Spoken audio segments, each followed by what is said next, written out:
Halo pemirsa Albiruni ID, kembali lagi di channel Albiruni ID. Di tengah hiruk pikuk yang menggemparkan yang terjadi di perbatasan Belgorod, di medan laga Ukraina Timur, gejolak peperangan terus berkobar. Dan pada video kali ini, kembali kita akan menyaksikan aksi dari drone kamikaze Zala Lancet yang semakin liar. Seperti yang Anda lihat pada video, bagaimana drone intai Rusia berhasil mendeteksi sebuah peluncur S-300 PS Ukraina sedang terparkir dan bersantai di sebuah lokasi yang tak disebutkan namanya. Di sini, nampaknya penyamaran dari S-300 Ukraina memang sangat buruk. Untuk alutsista bernilai tinggi dan strategis seperti S-300, Ukraina bisa dikatakan gagal untuk menyamarkannya dari pantauan udara.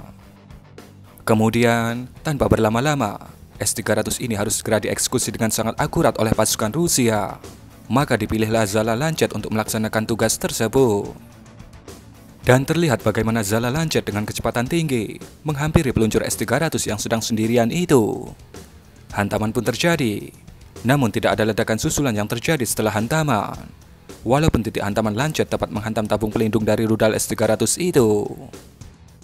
Dan kemudian videonya terpotong. Ini menandakan ada sesuatu yang tidak beres. Dan benar saja, beberapa saat kemudian, muncullah video yang menunjukkan sebuah peluncur S-300 kembali diparkir di samping S-300 pertama tadi. Pasukan Rusia mengakui bahwa kemungkinan peluncur S-300 pertama tadi kosong, atau mungkin itu hanyalah sebuah umpan alias decoy. Pada video kedua ini, pasukan Rusia percaya diri dan yakin bahwa pasukan Ukraina mungkin merasa posisi mereka sudah aman dan ditinggalkan dari pengawasan pasukan Rusia. Dan akhirnya mereka memasang peluncur S-300 yang ada isinya di lokasi itu. Kemudian, kembali Lancet kedua diterbangkan untuk mengeksekusi peluncur rudal kedua dari S-300 Ukraina ini. Terlihat bagaimana Lancet kembali menghantam dengan sangat akurat tabung rudal S-300 kedua ini. Namun lagi-lagi, tidak ada ledakan susulan yang terjadi setelah hantaman ini. Dan kemudian videonya terpotong. Dari sini, para pengamat berpendapat bahwa kemungkinan besar dua unit peluncur S-300 itu hanyalah sebuah umpan atau decoy. Kesimpulan ini didasari beberapa alasan.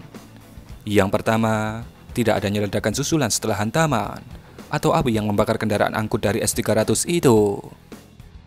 Yang kedua, bentuk dari kepala kendaraan angkut itu yang aneh, karena seperti tidak ada ruang kemudinya. Maka dari itu, pasukan Ukraina terlihat menyamarkannya dengan menutupinya menggunakan jaring kamuflase. Dan yang ketiga, penempatan di lokasi yang sama, setelah tahu itu adalah area berbahaya yang bisa dijangkau musuh, adalah sebuah tanda kalau memang itu adalah decoy. Dalam kejadian yang umum terjadi, biasanya decoy dipasang untuk memastikan keamanan suatu wilayah jika harus ditempati oleh alutsista. Jika tidak ada ancaman dari lawan, maka biasanya alutsista asli dipasang. Dan jika lawan memakan decoy, maka biasanya akan dicari lokasi baru yang lebih aman. Ditambah yang keempat, dipotongnya video yang tidak menunjukkan hasil akhir atau kerusakan alutsista yang berhasil ditargetkan. Ini jelas menunjukkan sesuatu yang aneh. Menurut Anda, apakah ini sebuah decoy atau peluncur S-300 yang nyata? Berikan komentar Anda.